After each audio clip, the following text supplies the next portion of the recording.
Hey everybody, this is Jason from Blue Weather. Want to give you a quick update here and remind you too, this is just model discussion. This is not imminent. I'm not forecasting this. So just to get that straight, because sometimes people misunderstand that. But nevertheless, just model discussion. The question of it is are we going to see a cutoff low this coming Monday? So you asked me, what is a cutoff low? Well, the jet stream is what steers most of these storms, what we call low pressures.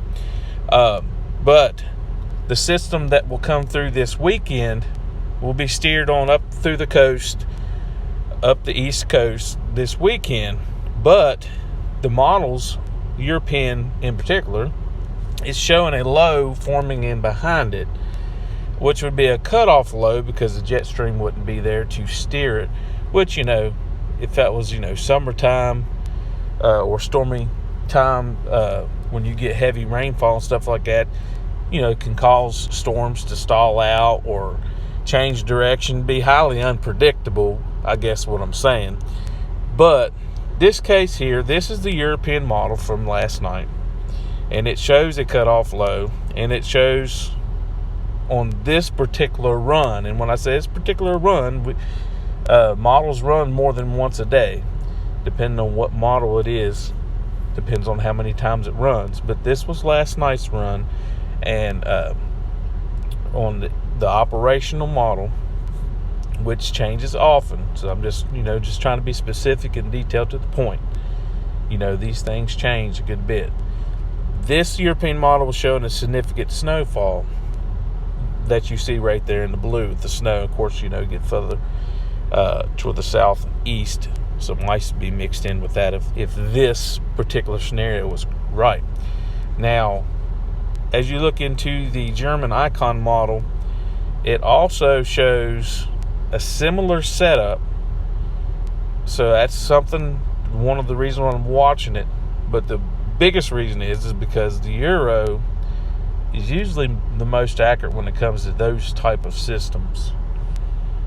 Now, this is the Canadian model. Now, if you notice right there at the top, you can see that if it was just slightly north, there is some snow on that northwestern side there, but it's seeing something similar there. It's trying to give most of the energy to next Thursday's system, which I'll show you at the end of this video what I'm talking about, instead of giving it to this one. But it has also been shown hints of a possible cutoff low. Now, this is the Navy model.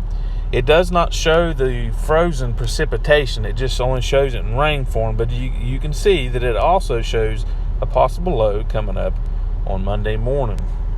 Now, here's what I was talking about as far as the Canadian model goes. This is not Monday's system. This is Wednesdays into Thursdays, depending on what model you look at.